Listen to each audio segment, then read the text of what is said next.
Bienvenue à l'épisode 29 du H2H Academy podcast. Mon nom est Nicolas Aubin. Encore une fois, aujourd'hui, avec mon associé, mon partner, PL Murray, on va te parler d'une méthode pour appuyer sur le gaz et faire 10 fois les résultats dans le même temps que ta compétition, les autres gens autour de toi, les autres personnes qui se lancent en business. On va t'apprendre une méthode, on va t'expliquer cette méthode-là, comment nous on l'a fait, comment d'autres personnes arrivent à la faire aussi pour permettre d'exploser les ventes vraiment plus rapidement dans une entreprise, de faciliter la croissance globale d'une entreprise. C'est une méthode très populaire. Encore une fois, ce n'est pas nous qui l'avons inventée. Hein? On n'est pas des savants de la vente. On reprend ce qui fonctionne très, très bien ailleurs. On l'applique pour nous, on l'applique pour nos clients et on a des résultats incroyables avec ça.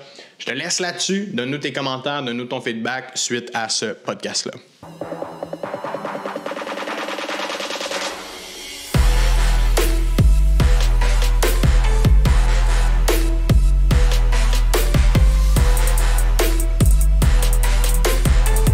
Ce matin, PL, pour cet épisode de podcast, on avait envie d'aborder un sujet qui était peut-être méconnu par beaucoup de gens parce que c'est une méthode, c'est une technique pour permettre aux entrepreneurs, aux travailleurs autonomes, aux gens qui se lancent en business, d'aller plus vite, right? Puis c'est souvent un des concerns que tout le monde a. Comment est-ce que je peux générer plus de clients? Comment est-ce que je peux faire en sorte que ma business, elle avance à bon train et non avec des millions d'embûches, des millions de bloquants à travers le développement de celle-ci, le développement de la clientèle, parce que c'est toujours la difficulté numéro 1 dans une entreprise quand on se lance, générer des nouveaux clients.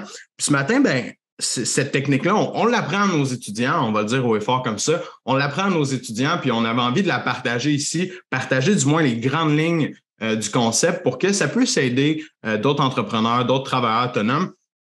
Puis, avant de se lancer dans comment on fait cette technique-là, moi, j'aimerais qu'on parte un peu du point de qu'est-ce qu'on va résoudre comme problème avec ça? Parce que j'ai parlé de rapidité, j'ai parlé de bloquants. C'est quoi ces bloquants-là? C'est quoi cet aspect de « il y en a que ça prend du temps, puis il y en a d'autres, ça décolle rapidement. » Oui, tu sais, puis encore une fois, dans l'idée d'avoir un démarrage d'entreprise réussi ou d'avoir une structure qui te permet de rapidement mettre un cash flow positif puis maintenir à flot ton entreprise rapidement, il y a beaucoup de paradoxes dans comment tu dois lancer une entreprise. T'sais. Encore une fois, c'est un fondement idéologique qu'on enseigne.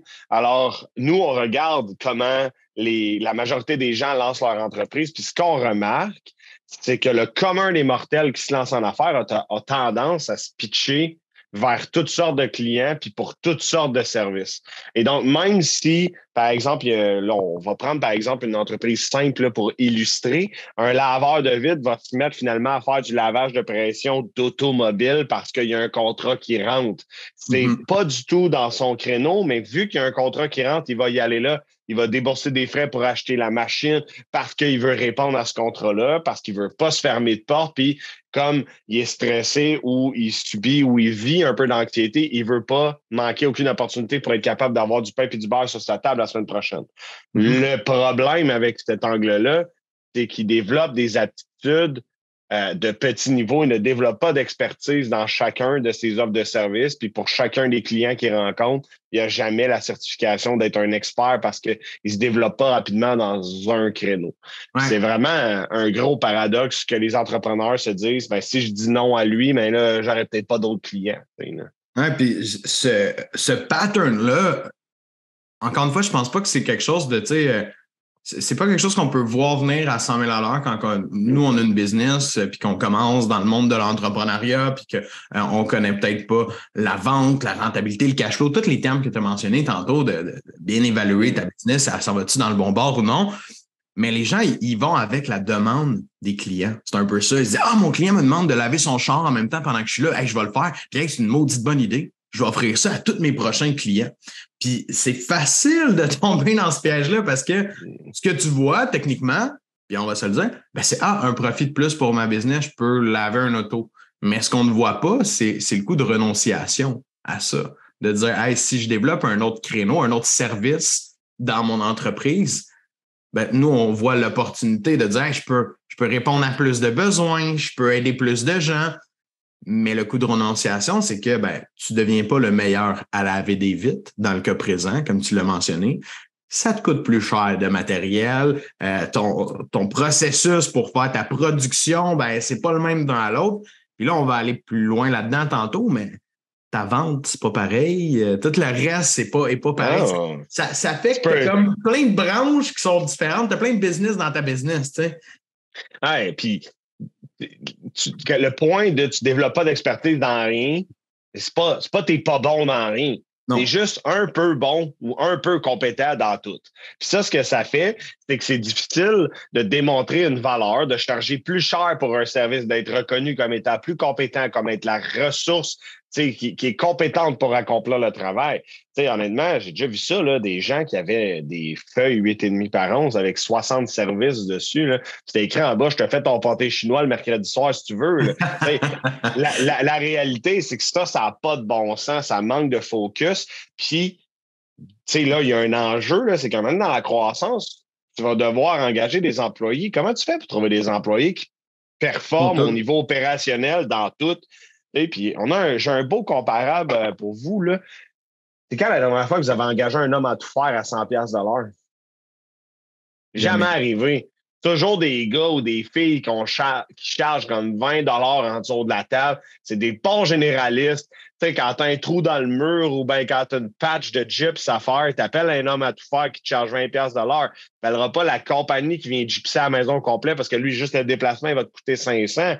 Mais l'homme à tout faire, c'est aussi lui qui va planter le jardin, qui va couper le gazon, qui va laver vite, qui va faire plein d'affaires. Et les généralistes comme ça, ils ont la difficulté à monétiser leur expertise. OK?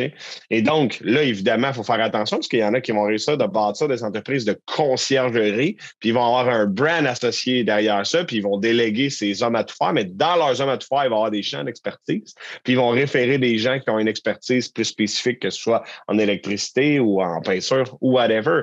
Mais le risque est d'être un peu bon ou pas bon dans rien. C'est vraiment un risque parce que puis si tu brûles une job parce que justement ton pâté chinois du mercredi soir n'était pas finalement super bon, tu as une bad review sur ta compagnie, mais c'est pas ça que tu fais de ton quotidien.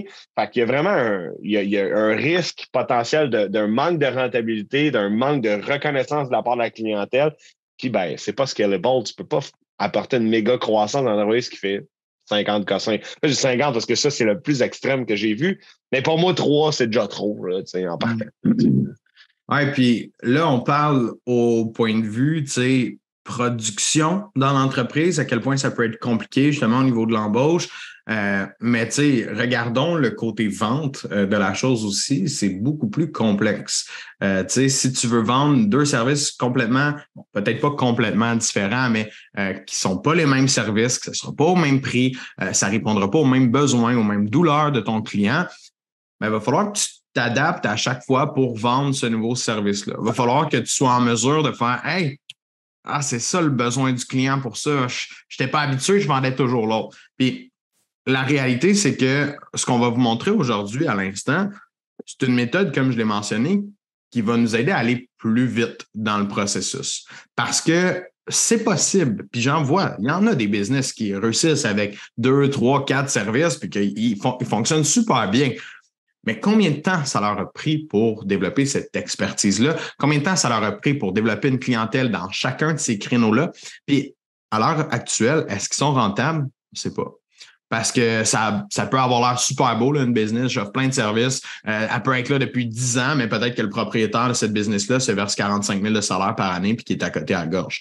Fait que, on le sait pas. L'objectif dans une entreprise, c'est quand même d'avoir une rentabilité. Fait que quand on optimise la production, quand on optimise les ventes, quand on optimise l'ensemble de tout ça, ben là, on est capable d'avoir un service, d'avoir une offre dans laquelle on sait si on est rentable ou on ne l'est pas. C'est 1 plus 1. Oui, exactement. Parce que quand on pose la question aux gens, tu connais-tu tes KPI? Puis que la réponse, c'est non, j'ai des frissons dans le dos. Là. OK? Puis pour votre information, les KPI, c'est des indicateurs de performance clés. Et puis, ça nous donne vraiment des indications sur quel service est rentable. Est-ce que les ventes sont performantes pour le service? Alors, si tu offres 6, 7, 8, 9 services, puis on se rend compte, il faut que tu regardes de me démontrer exactement c'est quoi la rentabilité de chacun des streams, de chacun des services, c'est quoi le taux de closing de chacun des services. Or, genre même pas 6-7% des entreprises ont cette intelligence d'affaires-là implantée. Alors ça, c'est un autre risque. Mais tu sais, si on va un petit peu plus loin, on ne dit pas de ne pas avoir plusieurs services. On dit de ne pas commencer avec plein de services. Parce que, at some point, quand tu en maîtrises un, tu comprends comment aller chercher de la clientèle, puis tu le masterises, tu as squeezé le citron, chaque job est rentable, tu sors du profit, ton staff opérationnel le roule bien. Là, tu es comme, bon, OK, là, je peux ouvrir un autre service, puis là, je peux prendre de l'expansion parce que j'ai du capital, j'ai du cash qui reste à la fin de l'année, puis je peux l'investir dans de la croissance. Alors que starter en disant, bon, j'achète des machines ou j'achète des softwares ou des logiciels pour tous mes services, puis je lance tout ça en même temps, c'est ça qui représente un risque opérationnel et de vente. Oui, puis je pense que, tu sais, si on apporte une petite touche de vécu là-dedans, ça a été la même chose dans Residencia. Je me souviens au début, on offrait tellement de packages différents, genre des systèmes sur ligne téléphonique très de base, là, des systèmes avec réseau cellulaire avec la grosse maison intelligente où est-ce qu'on installait même les thermostats, puis tout le kit. Puis hey, je me souviens parce que c'est quand tu es tombé président dans le business, tu as fait hey, on enlève ça, on focus sur ces 2 forfaits-là, merci, bonsoir, le reste, on crée ça au vidange. Parce que envoyer un tech pour faire une installation du gros kit, ça coûtait genre, on faisait même pas une scène, je pense, sur une installation de même, tellement que ça prenait de temps. C'était 0 rentable. Puis l'installation la plus petite, le déplacement puis tout, juste pour aller la faire, c'était le même principe, c'était pas assez rentable pour y aller. Fait qu'on a gardé nos forfaits core qui étaient les plus rentables et qui permettaient à la business de scaler. Fait que tu sais, à quel point que des fois, on s'en rend pas compte, tu sais, avant que toi, tu tombes à la présidence, eux autres, ils roulaient ça de même, puis c'était comme, let's go, pour pas blâmer personne, mais c'était... Mais non, mais puis de toute façon, on peut blâmer, c'était pas logique. Je veux dire, c'était pas logique. C'est pour ça que quand moi je l'ai analysé, puis je me suis dit, je vais la prendre la présidence parce que je vais tout changer. J'avais un upside, j'avais un play de upside value, puis bon, mon play a été fucking bon. Mais tu as vraiment raison. Puis pas juste au côté opérationnel, parce qu'au niveau des ventes, essayer de former un représentant sur 14 types de systèmes d'alarme différents avec des technologies différentes, puis espérer qu'il soit capable de conseiller le client selon ses besoins en moins de 2 semaines, c'est impossible. Alors qu'avec 2 produits, là, okay, là, c'est saucisse italienne ou saucisse épicée, là, parce que choisis entre les deux puis réponds aux besoins. Puis, tu sais, la réalité, c'est que ces 2 produits-là répondaient à 97% du temps aux besoins du client. OK? Fait que, tu sais, ça, c'est super important à préciser au niveau des ventes depuis qu'on a shrinké ces choses-là puis qu'on a vraiment rapetissé l'offre. La formation des représentants en interne se fait en moins d'une semaine. Puis, au bout d'une semaine, quelqu'un qui veut chez nous est capable d'aller chercher le baseline commission de pas mal l'average de tous les vendeurs, tu sais. Puis c'est ça le but. Mais encore une fois, si on n'était pas capable de voir quel package était rentable ou pas rentable, j'aurais pas pu prendre une décision stratégique comme ça au niveau des ventes et au niveau de la production. C'est parce que j'ai été coaché puis j'ai été mentoré très, très solidement. C'est une des choses que Pierre-Luc m'a appris qui a eu le plus d'impact dans tous mes business. Ça, c'est clair. D'être capable de comprendre que chaque produit amène un coût, amène une rentabilité, amène des impacts, d'être capable de coter ça puis de le décortiquer puis d'avoir des KPI justement super clairs. C'est du business intelligence vraiment important. De le regarder vraiment linéaire, comme tu l'as dit, isolé sur chaque service ou sur chaque produit, parce que le monde, ils ont tendance à regarder l'ensemble de leurs services, dire « Ah, je fais de l'argent, tu sais. » Ouais, mais tu regardes lui, t'en fais perdre, puis lui, t'en fais faire beaucoup. Fait que, tu sais, enlève le reste. Enlève ça, boum, on vient de trouver 100 000 de profit. Tu sais, là, exactement. Puis, tu sais, je tiens à dire, dans la méthode qu'on va vous expliquer à l'instant, là, pour de vrai, on y arrive. On est rendu. Dans la méthode qu'on va expliquer à l'instant, quelqu'un qui, en ce moment, offre déjà plein de services, ça arrive, là, on en rencontre des entrepreneurs comme ça toutes les semaines, bien, c'est simple. La première chose qu'on fait avec eux autres, c'est ça. C'est de dire, OK, regarde, tu veux plus de ventes, tu veux plus de clients. Première étape de la méthode des 1. OK? On veut 1 de tout. Fait que ton offre de service, c'est laquelle la plus payante? C'est laquelle qui est la plus rentable pour toi en ce moment ou c'est laquelle qui est la plus facile à vendre, qu'on répond à un besoin plus, je pourrais dire, plus évident, plus cohérent avec la situation actuelle, l'environnement actuel de ton client cible, de où est-ce qu'on s'en va. C'est quelle offre de service, de produit qu'on peut exploser en ce moment. Parce qu'on va juste focusser sur elle. Tu as besoin de cash dans ta business, les ventes ne rentrent pas, c'est de la merde, on va focusser sur qu'est-ce qui est bon, puis on va juste mettre le gaz là-dessus, puis au fond. Fait que dans la méthode D1 qu'on vous explique, la première chose qu'on fait tout le temps, c'est revoir l'offre de service, puis bâtir une offre de service qui va aider ta business à s'en aller dans le bon sens, puis à générer du cash, parce que c'est ça l'important à l'heure actuelle. Si tu viens nous voir, ou t'écoutes notre podcast en ce moment, puis t'es comme ça va pas trop bien mes ventes, let's go. Commençons par ça. Sur quelle offre de service, quelle offre de produit on devrait miser à fond pour avoir des résultats. Puis normalement, là, ça peut être simple comme réflexion, comme ça peut être complexe. Oui. Ça dépend de votre entreprise. Parce qu'il y en a qui vont dire, ben, si je vends, mettons, une grosse police d'assurance, je vais faire plus de cash, obviously. Ouais. Mais en même temps, dans une entreprise de service, il y a des services que vous offrez qui ne sont pas nécessairement les plus chers, mais que côté delivery opérationnel, c'est plus facile. Vous êtes capable de rentrer un peu plus de volume, puis qu'à la fin, il reste une meilleure marge. Mais c'est probablement ce service-là qu'on doit pousser pour s'assurer justement une santé financière plus rapide dans votre entreprise. T'sais. Alors, le premier point, définitivement, c'est une offre de service étroite et payante. Ouais, okay? 100%. Donc, ça, c'est le premier. Le deuxième, c'est qui votre client cible? Donc, on a une offre de service, puis à qui vous vous adressez? Okay? Le hack ici, là, de s'adresser toujours au même genre de client, c'est que vos clients partagent des personnalités et des enjeux qui sont similaires. Donc, à chaque fois, la situation puis ce que vous allez proposer au client va probablement s'enchaîner environ de la même façon. Et donc, ça l'amène au troisième point, qui va être de plus en plus facile parce que ça va être un processus de vente.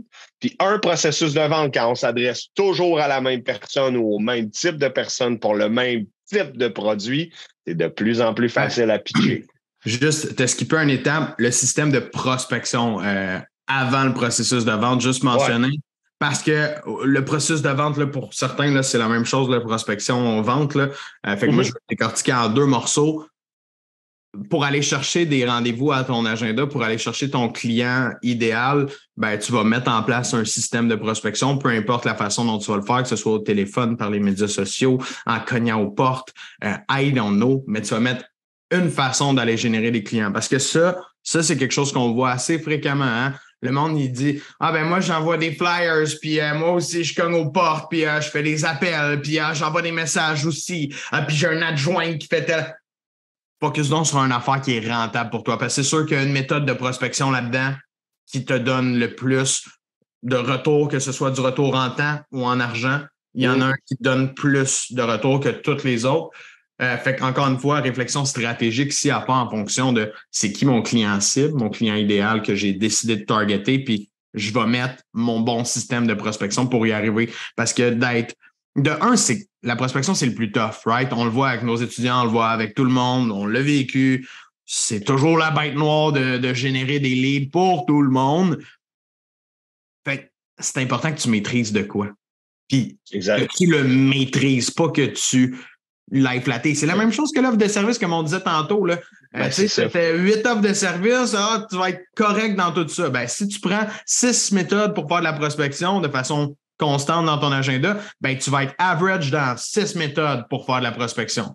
Fait que je ramène tout le monde à choisissez-en un, puis analysez vos chiffres, là, les KPI, comme tu as parlé tantôt, PA. Regardez vos indicateurs. Lequel de ces méthodes-là, à l'heure actuelle, pour mon temps ou l'argent que j'investis dedans, me rapporte le plus de clients. Puis, gaz au fond là-dedans. C'est ça. Fait que, tu sais, puis tu as bien fait de reprendre pour l'aspect prospection parce qu'effectivement, la suite logique du client idéal, c'était la prospection. J'étais trop excité par la méthode, fait que j'ai comme sauté une étape. Mais que là, on a un offre de service, on a notre client avec lequel on s'adresse qui a toujours les mêmes enjeux, la même personnalité, les mêmes problèmes. On le prospecte toujours de la même façon. Puis tu as bien fait de mettre l'accent sur le fait que la prospection, c'est la même affaire que l'offre de service. Là, faire 80 affaires pour aller chercher de la clientèle, c'est être pas bon dans absolument rien. OK? Ouais. Donc, encore une fois, une stratégie de prospection pour laquelle on tape sur le clou steady puis égal. Puis ensuite de ça, ben, on a un processus de vente. Considérant le fait qu'on rencontre toujours le même genre de personnes, ça devient de plus en plus facile. Puis comme on a toujours le même genre de situation, sais-tu quoi? On est capable de s'évaluer, on est capable d'avoir une espèce de continuum pour avoir une progression, puis une amélioration continue dans tout ce processus-là. OK? Ouais. Puis évidemment, on remet le point ici, là, c'est pas pour toujours, c'est pour s'assurer d'avoir quelque chose qui tient, de starter, parce qu'une entreprise qui fait du cash, c'est plus facile à gérer qu'une entreprise qui meurt de faim. OK? Vous préférez avoir de la latitude qui vous permet d'investir, de faire de prendre du risque, hein, parce qu'en entreprise, il n'y en a pas de risque zéro. Il faut être des fois capable d'investir de l'argent un peu, mais pour pouvoir avoir cette capacité-là, ce luxe-là, il faut être capable d'avoir un départ qui fonctionne. Puis la méthode des 1, elle est simple. Puis pourtant, le problème, vous allez écouter ça, vous allez dire c'est trop simple pour être vrai. Mais en gros, nous, on regarde ça et on se dit si tout le monde se casse ben trop la tête pour que ça marche, c'est pas si sorcier que ça. Ouais, t'as raison, parce que c'est le casse-tête récurrent, parce qu'on le voit avec tout le monde, c'est qu'on se met nous-mêmes des bâtons dans les roues. On se dit, ouais, mais là, si je choisis tel client, là, je peux plus faire telle affaire, puis là, il y a telle affaire, puis là, il peut y en avoir plein des bloquants. Si tu regardes que les bloquants, mais regarde l'avantage que ça a. Tu sais, moi, j'aime bien faire la comparaison avec un joueur sportif de haut niveau, de dire, hey, si t'es gardien là, au hockey, là, si t'es goaler, là, tu vas-tu aller jouer à défensive une fois de temps en temps? Mais non. Fait que tu vas tout le temps rester dans ta position de gardien. Puis si tu joues papillon, tu vas-tu décider un jour de faire, hey, moi, j'ai le goût de changer de méthode. Change de style. Tu ne changeras pas de style, tu vas jouer un goaler papillon tout le reste de ta carrière, parce que c'est dans ça que tu es bon, c'est dans ça que tu es le meilleur. Puis de s'approprier justement ta position, ta clientèle, ta méthode de prospection comme ça, fait en sorte que plus rapidement tu vas devenir le meilleur. Fait que, tu sais, j'aime bien faire juste cette petite parallèle-là rapide. Là. D'habitude, je prends du temps puis je l'expende pendant un bon moment. Je veux la faire rapidement aujourd'hui, mais si tu veux être le meilleur dans quelque chose, il faut que tu te pratiques à être le meilleur dans quelque chose. Puis si tu essayes plein d'affaires et tu te pratiques dans plein d'affaires différentes, ben, tu peux pas devenir le meilleur là-dedans, malheureusement. Fait que je pense que ça résume. Peu importe la discipline olympique, là, il n'y en a que très peu. Là. C'est une échantillon microscopique qui a réussi à être médaillé d'or dans plusieurs disciplines différentes. Là. Puis même dans le sport de haut niveau, il n'y en a que quelques-uns. Là. OK? Fait qu'en réalité, il faut s'inspirer de ça et dire ils fait sur un axe, puis ils deviennent des machines exceptionnelles de performance, puis les meilleurs. C'est ça qui fait qu'ils deviennent médaillés d'or. OK? Fait que l'analogie, elle est bonne au hockey parce qu'en business, ça devrait être la même chose pour le début. Puis lorsqu'on comprend comment le faire avec un offre de service, puis que ça marche, on est capable d'en ouvrir une deuxième, puis on applique la même technologie 100%. De réflexion, la même intelligence d'affaires, on est capable d'arriver à autre chose dans le service, puis dans la vente d'un produit. Définitivement. Il faut partir d'en bas, puis on monte. 100%. C'est ça. Je pense que ça wrap up bien. On a fait le tour de la méthode des 1. Donc, voilà, ça paraît simplet, là, mais c'est la réalité, là, c'est pas compliqué, puis il faut pas trop se casser la tête, puis il faut se spécialiser, puis devenir rapidement compétent dans ce qu'on fait, puis tout va devenir plus facile, puis plus payant par la bande. J'aime bien ça, plus payant par la bande. Merci, PL. Salut tout le monde. Merci d'avoir été avec nous pendant ce 29e épisode de podcast. J'espère que la méthode des 1 te parle, qu'elle s'adapte bien à ta réalité. Il y en a pour certains que ça peut être un petit peu plus laborieux des fois de mettre ça en place. Je sais qu'il y a des gens qui ont plein de services, plein d'offres. Ça demande une restructuration, je pourrais dire comme ça. Alors que pour d'autres qui se lancent en affaires, des fois, c'est plus facile de l'adapter parce qu'on est encore une page blanche. Mais j'invite tout le monde à revoir cette stratégie-là. Si votre business n'est pas rentable en ce moment, si vous avez de la difficulté avec vos ventes, c'est vraiment la bonne stratégie à mettre en place pour arriver à scaler plus rapidement. Sur ce, n'hésite pas à partager, nous suivre sur les médias sociaux, en parler à tes amis, ta famille, n'importe qui pourrait profiter de cette opportunité-là d'écouter le podcast, d'écouter les autres épisodes aussi. Encore une fois, merci beaucoup à toi. On se revoit dans un prochain épisode.